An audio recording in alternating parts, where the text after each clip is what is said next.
This podcast is supported by The RealReal. Meet Christine. She loves shopping. And this is the sound of fashion overload. Too many fabulous things, not enough space. So Christine started selling with The RealReal. I've always loved collecting designer pieces. Gucci bags, Prada heels. But my style keeps evolving. Selling with The RealReal? Game changer. I earn more, and they do everything. Seriously, just drop off your items or schedule a pickup. We handle the photos, descriptions, pricing, even shipping. You just sit back and watch your items sell fast to our 38 million members. And I get peace of mind knowing I earn more selling with The RealReal than anywhere else. Exactly. That's the sound of your closet working for you. The RealReal. Earn more, save time, sell fast. And right now, you can get an extra $100 site credit when you sell for the first time. Go to therealreal.com to get your extra $100. Therealreal.com. That's therealreal.com. Time. It's always vanishing. The commute, the errands, the work functions, the meetings, selling your car. Unless you sell your car with Carvana. Get a real offer in minutes. Get it picked up from your door. Get paid on the spot. So fast, you'll wonder what the catch is. There isn't one. We just respect you and your time. Oh, you're still here? Move along now. Enjoy your day. Sell your car today. Carvana. Pickup fees may apply. Please remember that any individual referenced in the podcast should be considered innocent until found guilty in a court of law, and any opinions or views expressed in the podcast are solely those of participants. Some of the content discussed in the podcast may contain violence or graphic descriptions and may not be suitable for all audiences. Listener discretion is advised.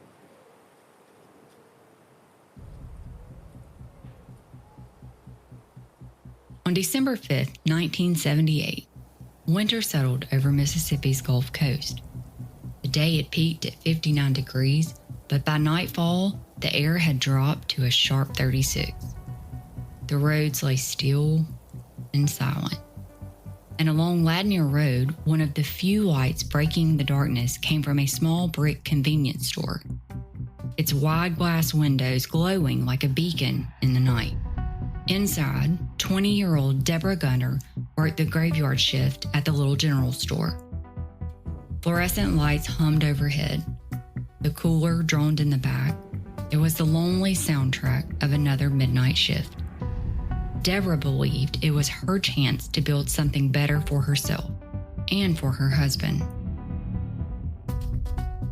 But Debra was young, determined, still searching for her own peace and happiness. And then, sometime in the dark hours before dawn, she was gone.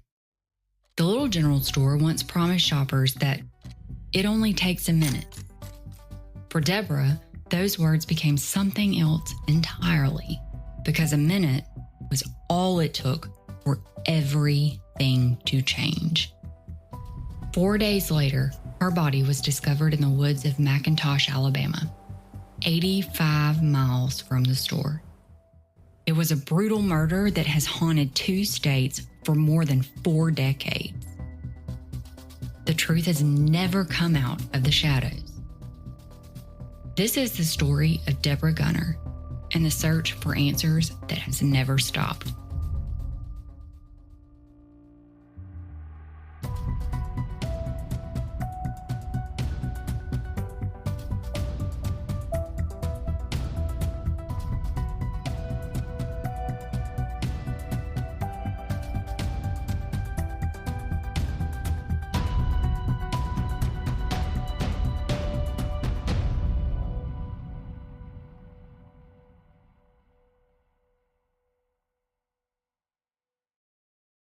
Hey guys, and welcome back.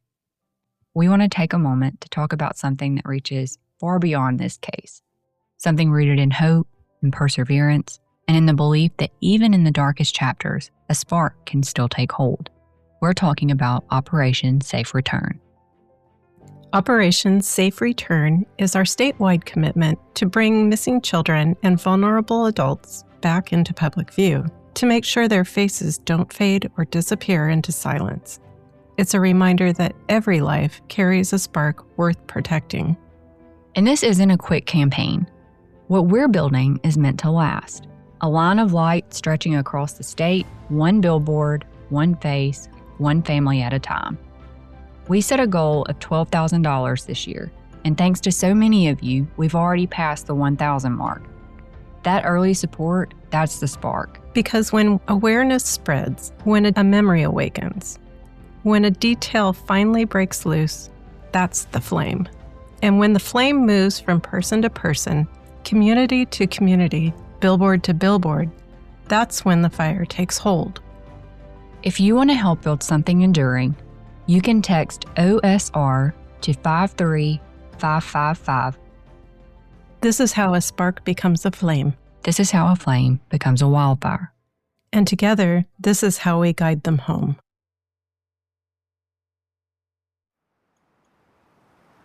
And now for episode 4, The Line-Marked Suspect. Before we begin, I want to offer a very important note.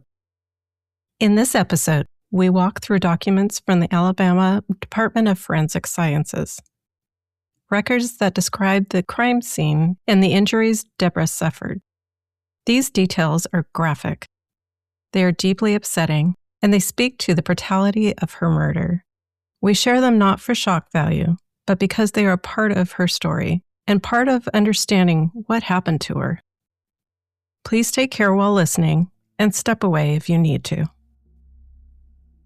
Over the last several weeks, we've been submitting public record requests to multiple agencies, digging, calling, and trying to track down anything that might still exist from 1978.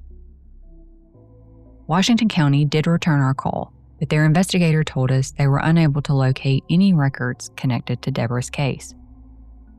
Given that the Alabama State Bureau of Investigation, now SBI, formerly ABI, also assisted in the original investigation, we're checking there as well. A few documents have come in, others we're still waiting on, but one agency did respond with something substantial, the Alabama Department of Forensic Sciences, or DFS.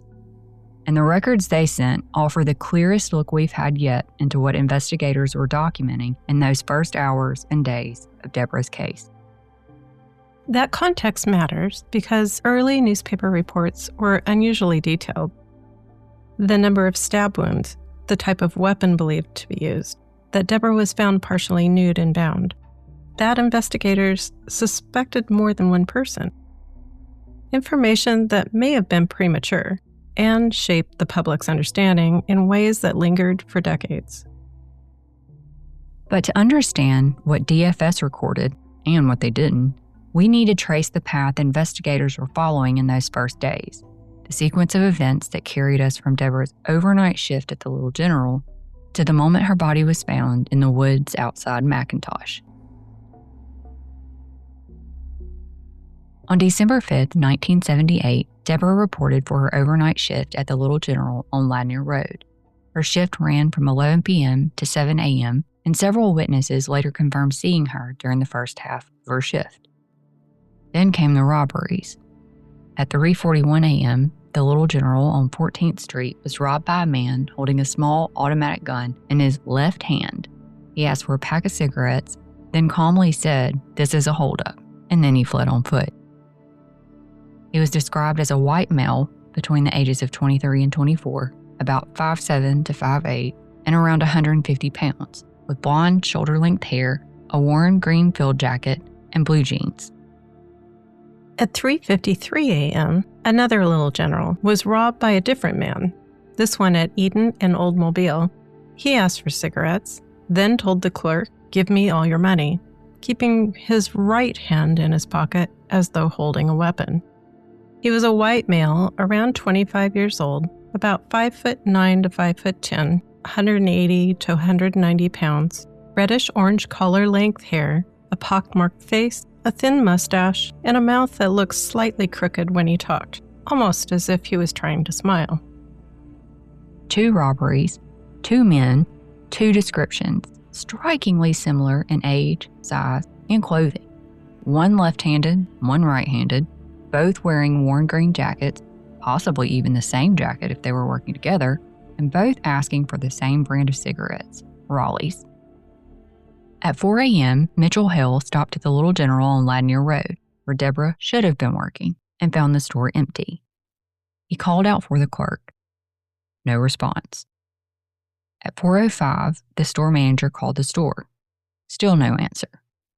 At 4:26, Hill returned with Deputy Mike Diamond. Debra's car was still in the parking lot. Her purse and sweater were still inside, but the cash register was missing about $50. There were no signs of a struggle, no indication of where she went. For the next 4 days, the community waited, suspended between hope and fear.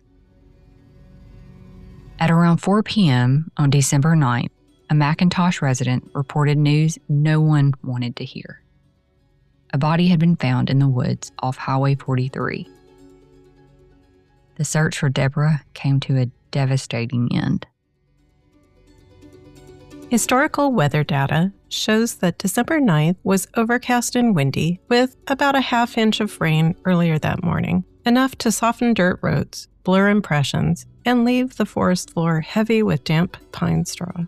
Temperatures had swung from a high of 76 degrees to a low of 31. Sunset at 4:52 p.m., civil twilight ending at 5:20 p.m. By the time DFS toxicologist James Small arrived at 6:30 p.m., the woods were fully dark. The kind of cold, damp darkness that absorbs light and sound. He met Deputy Farrell Grimes, Assistant DA Edward Turner, Sergeant A.L. Abbott of ABI, and McIntosh police officers. They followed a dirt road beside the remains of an old drive-in theater, and then made their way another 75 feet into the woods where Debra's body was discovered. Small documented the scene. Her left shoe lay 12 inches from her bare left foot, still tied. Her blue jeans and right shoe were the only clothing left on her body. Her hands were bound behind her back with her blouse, bra, and a knee-length stocking. The matching stocking was found in her mouth. A cigarette lighter was underneath her. Her body was cold to the touch. And beneath her, liquid blood rested on top of the pine straw, not dried, not absorbed. A detail that strongly suggests she had not been there long. Small observed multiple stab wounds to the neck, a compression groove around the throat, and abrasions under the chin, consistent with ligature. But what is equally striking is what he did not document. No footprints, no tire impressions, no drag marks, no disturbed soil, no details about the environment. Maybe the rain erased them. Maybe they were never there. Maybe they simply weren't recorded. Sometimes the silence in a report carries its own weight. Small concluded the scene summary with one final line. The body is removed from the scene by Smith Ambulance and transported to Westside Funeral Home in Mobile. This podcast is supported by The Real Real. Meet Christine. She loves shopping. And this is the sound of fashion overload. Too many fabulous things, not enough space. So Christine started selling with The Real Real. I've always loved collecting designer pieces. Gucci bags, Prada heels. But my style keeps evolving. Selling with The Real Real? Game changer. I earn more, and they do everything. Seriously, just drop off your items or schedule a pickup. We handle the photos, descriptions, pricing, even shipping. You just sit back and watch your items sell fast to our 38 million members. And I get peace of mind knowing I earn more selling with The Real Real than anywhere else. Exactly. That's the sound of your closet working for you. The Real Real. Earn more, save time, sell fast. And right now, you can get an extra $100 site credit when you sell for the first time. Go to therealreal.com to get your extra $100. Therealreal.com. That's therealreal.com. Here's where the timing becomes critical. Debra's body was reported at 4 p.m. Small arrived at the scene at 6:30 p.m., and the autopsy began at 8:20 p.m. It had previously been reported that Debra's body had been transported from the scene at 6 p.m., but that couldn't possibly be true if Small's reports are accurate. That's 1 hour and 50 minutes between his arrival and the start of the autopsy. The drive from McIntosh to Mobile today takes 48 minutes. Subtract transport, handoff, preparation, and the time spent actually processing the scene may have been 30 to 40 minutes, possibly less. Whether investigators return later, we don't know. But based on the DFS documentation, the first, and possibly only, scene examination that night was extremely brief. And it raises a difficult question. Did investigators have enough time to see everything that mattered? Small began the autopsy at 8:20 p.m. Before he did, he noted that Debra's body was identified by her father-in-law, Thomas Gunter. Not her husband, not her parents, her father-in-law. A detail with a quiet heaviness that leaves one question hanging in the air. Where was her husband?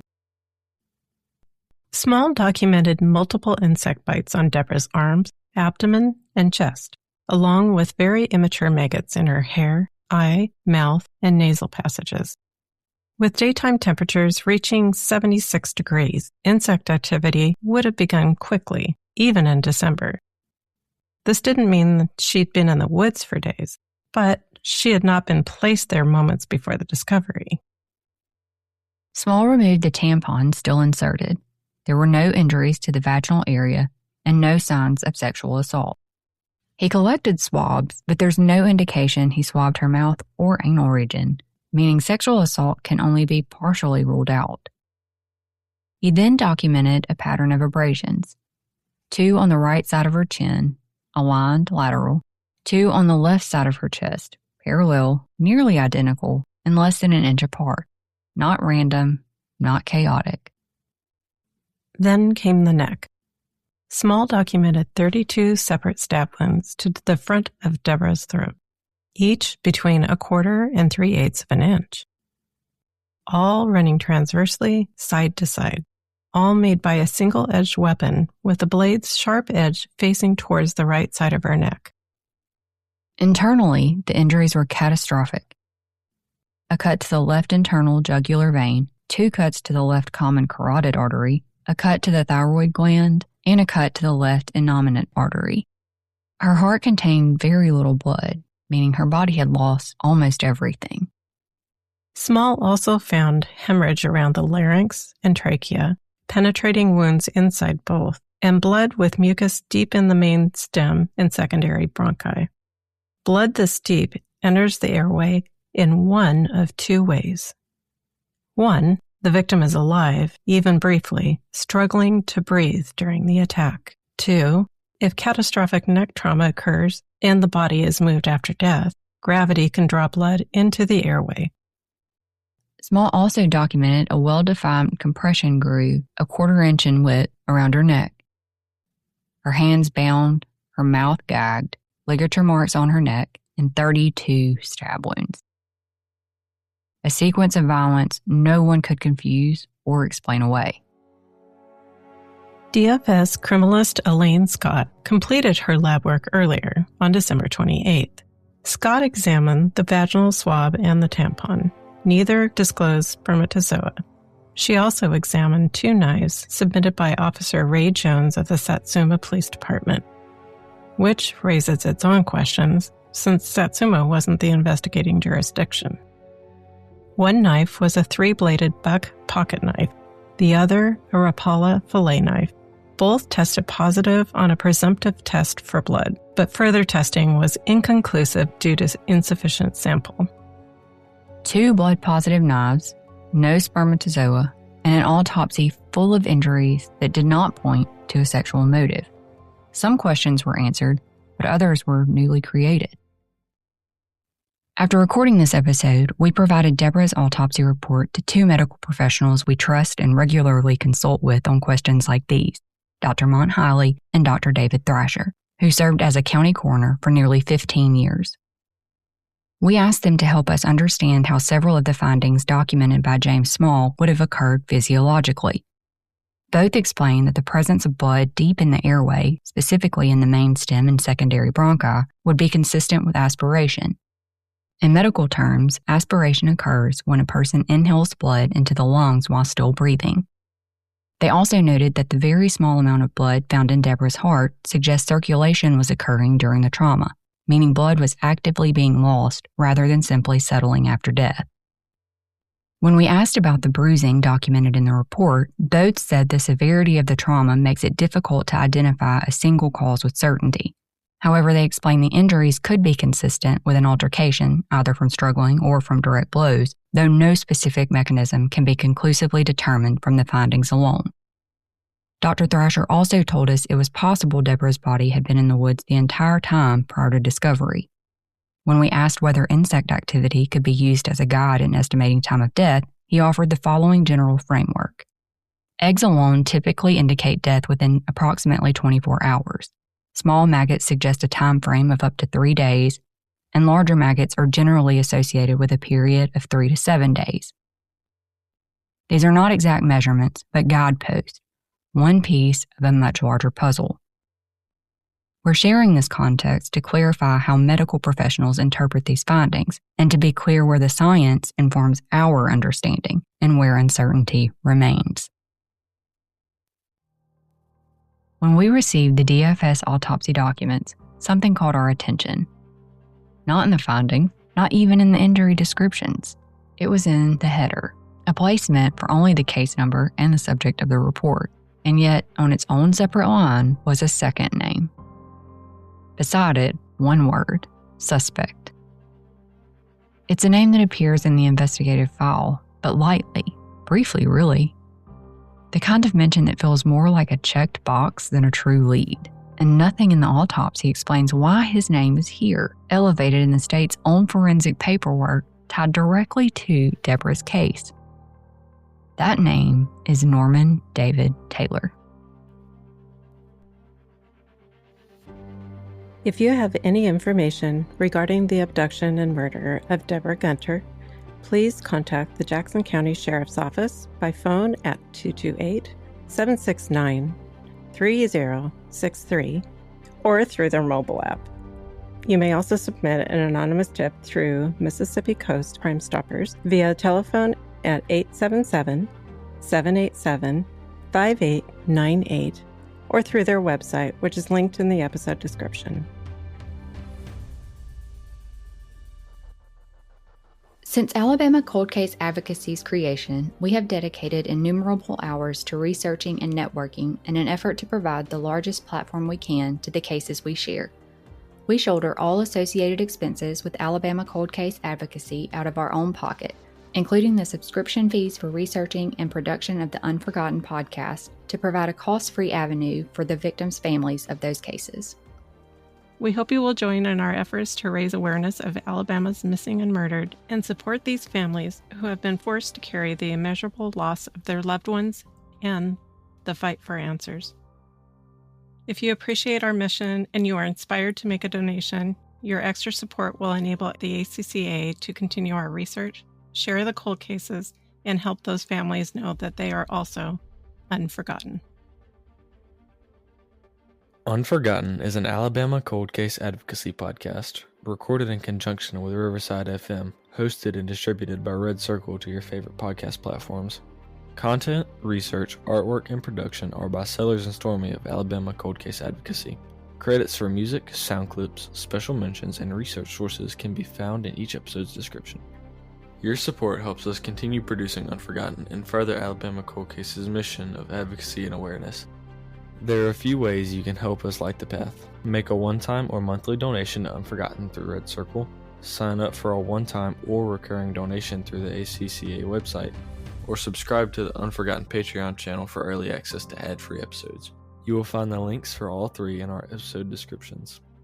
Another cost-free way to be of great help is to follow us on social media, but most importantly, whatever you do, tell everyone you know about these cases. Sharing their stories is one of the most effective ways to help find resolution for Alabama's cold cases. Be the spark.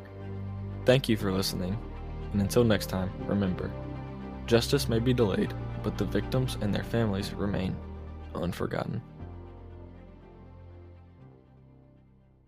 That was good. You did good on that one. Thanks.